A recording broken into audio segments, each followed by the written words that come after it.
안녕하세요, 여러분. 지금부터 2차원 파동 방정식을 포리에 해석으로 어떻게 풀 수 있는지 차근차근 같이 살펴보겠습니다. 이번 영상에서는 단순히 공식을 외우는 것이 아니라 왜 사인 함수가 등장하는지, 왜 진동 모드가 생기는지, 그리고 복잡한 2차원 파동이 어떻게 수많은 정상파의 합으로 표현되는지를 직관적으로 이해해 보겠습니다.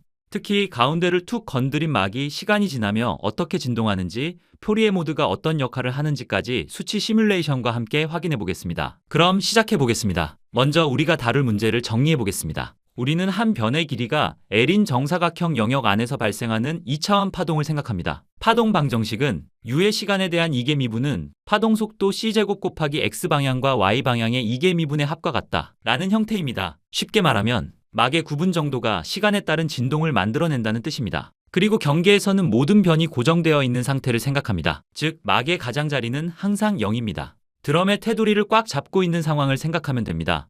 초기 상태는 가운데가 볼록하게 솟은 가우시안 형태를 사용합니다. 처음에는 가운데를 손가락으로 살짝 눌렀다가 놓은 것 같은 모양입니다. 그리고 초기 속도는 0입니다. 즉, 처음에는 움직이지 않은 상태에서 정지한 채 출발합니다. 이제 이 파동 방정식을 포리에 방법으로 풀어보겠습니다. 핵심 아이디어는 아주 중요합니다. 복잡한 2차원 파동도 사실은 단순한 진동들의 합으로 쪼개서 생각할 수 있다는 것입니다. 그래서 해를 시간 함수 곱하기 X방향 함수 곱하기 Y방향 함수 형태로 가정합니다. 이 과정을 변수 분리라고 합니다. 그 결과 경계 조건을 만족하는 함수는 사인 함수 형태만 가능하게 됩니다. 즉, 사인 L분의 n파이 x 곱하기 사인 L분의 n파이 y 형태가 자연스럽게 등장합니다. 왜냐하면 사인 함수는 양 끝에서 정확히 0이 되어 경계 조건을 정확하게 만족하고 있기 때문입니다. 그리고 각 모드마다 고유한 진동 속도가 결정됩니다.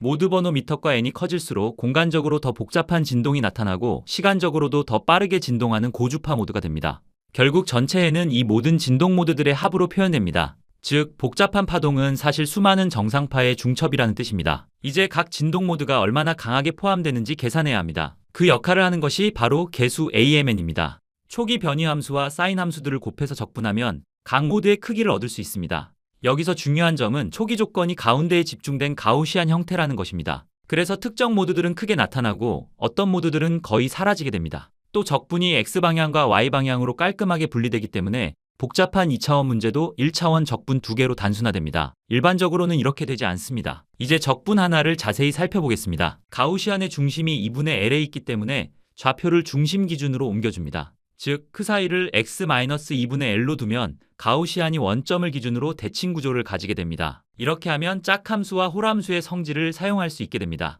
여기서 아주 중요한 일이 일어납니다. 홀함수 적분은 0이 되기 때문에 일부 항들이 완전히 사라집니다. 결국 코사인 항만 살아남게 되고 문제가 훨씬 단순해집니다. 풀이의 해석에서는 이런 대칭성이 굉장히 중요합니다. 대칭을 잘 이용하면 복잡한 계산이 놀랄 만큼 간단해집니다. 이제 가우시안 폭 시그마가 매우 작은 경우를 생각해 보겠습니다. 즉, 초기 변이가 가운데 근처에만 아주 강하게 집중된 상황입니다. 이러한 생각은 꽤 현실적인 상황을 잘 반영하는 태도라고 볼 수 있습니다. 이 경우 가우시안은 거의 중앙에만 존재하기 때문에 적분 구간을 유한 구간 대신 무한 구간으로 확장해도 오차가 거의 없게 됩니다. 그러면 우리가 잘 아는 가우시안 포리에 변환 공식을 사용할 수 있습니다. 그 결과 계수는 지수함수 형태로 급격히 감소하게 됩니다. 즉, 모드 번호가 커질수록 고주파 모드는 빠르게 약해집니다. 또 짝수 모드는 사라지고 홀수 모드만 남게 됩니다. 이것은 초기 조건의 중심 대칭성과 직접 연결되어 있습니다.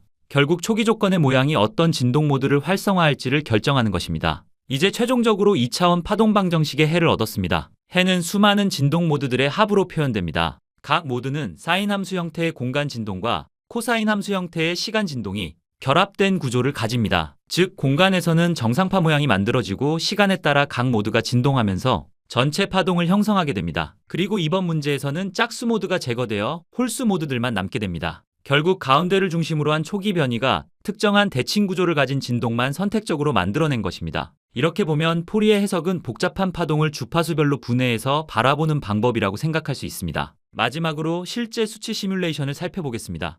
여기서는 영역 크기, 파동 속도, 격자 개수, 포리의 모드수, 시뮬레이션 시간 등은 화면과 같이 설정했습니다. 초기 상태는 가운데에 집중된 가우시안 형태에 의해 처음에는 가운데만 솟아 있었지만 시간이 지나면서 에너지가 퍼져나가고 경계에서 반사되며 복잡한 간섭 패턴이 만들어집니다. 수치 시뮬레이션을 잠시 보도록 합시다.